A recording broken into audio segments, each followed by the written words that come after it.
حضرت ایاس بن سلمہ اپنے والد حضرت سلمہ سے نقل کرتے ہیں کہ انہوں نے کہا، ایک مرتبہ حضرت عمر بن خطاب رضی اللہ تعالیٰ عنہ بازار سے گزرے، ان کے ہاتھ میں کوڑا بھی تھا۔ انہوں نے آہستہ سے وہ کوڑا مجھے مارا جو میرے کپڑے کے کنارے کو لگ گیا اور فرمایا، راستے سے ہٹ جاؤ۔ جب اگلا سال آیا تو آپ کی مجھ سے ملاقات ہوئی۔ مجھ سے کہا، اے سلمہ، کیا تمہارا حج کا ارادہ ہے؟ میں نے کہا، جی ہاں۔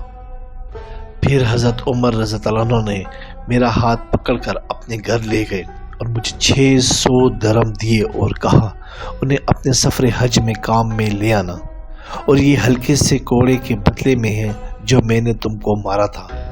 میں نے کہا، اے امیر المومنین، مجھے تو وہ کوڑا یاد بھی نہیں رہا۔ فرمایا، لیکن میں تو اسے نہیں بھولا، یعنی میں نے مار تو دیا لیکن سارا سال کھٹکتا رہا۔